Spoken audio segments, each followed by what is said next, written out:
Chasing originality blocks creativity. That's what I want to talk about today. Like many creators, I was obsessed with being unique and original. I was trying to be 100% original on my own. Like, I didn't like taking inspiration from other people because I thought it would make my work less authentic and more diluted, right? I wanted my ideas to be 100% original. But actually, that pride, that ego was preventing me from becoming more creative and finding my own voice. What I didn't know before was that creative work doesn't begin with originality. It begins with influence.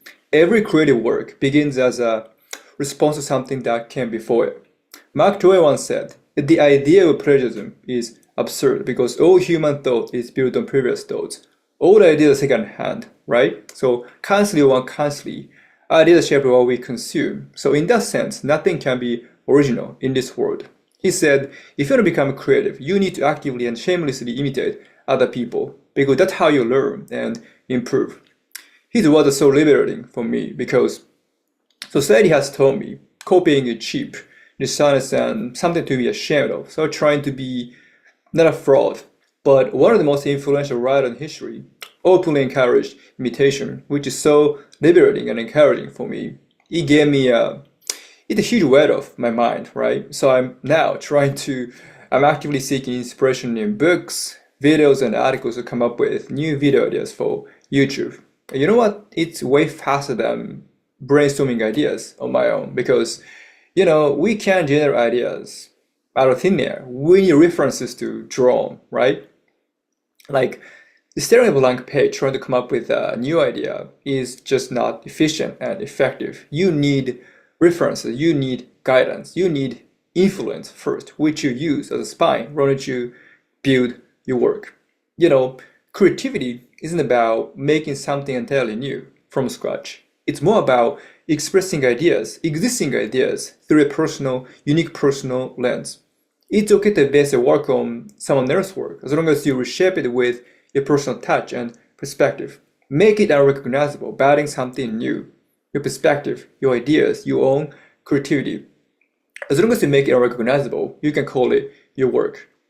I used to think creativity was a talent, something to be born with, but I was wrong. It's actually the accumulation of influence, inspiration, knowledge, and experience. You can train your creativity. No one is born with creativity.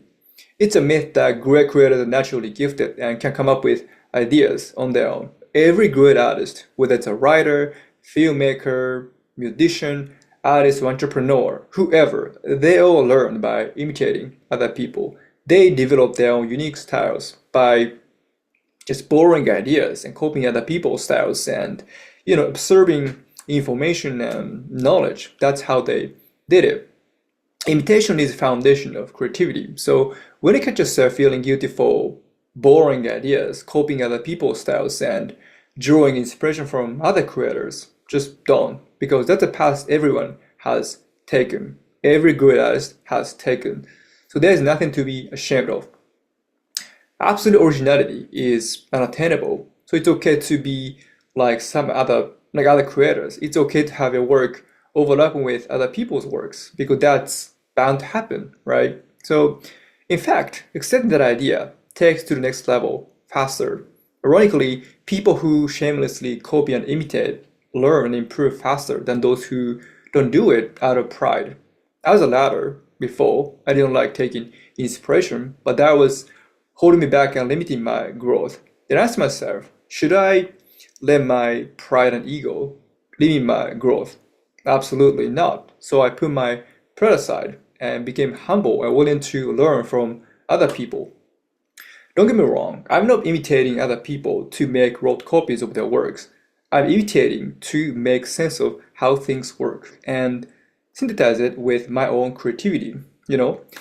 There's something about imitation that helps me internalize other people's skills. It helps me recognize the patterns of what they do and make sense of what goes into their performance and works. It's really effective to understand and improve your creative vision.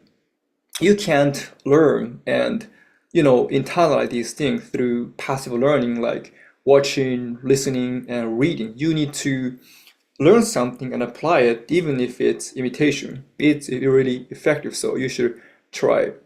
So find ideas that resonate with you and study them, break them down, and mix them with your own creativity and reshape it through your personal, unique lens. If you keep doing it, your unique style will naturally emerge along the way. That's how you find your own voice. So if you're trying to be original by refusing to take inspiration, copy ideas, don't.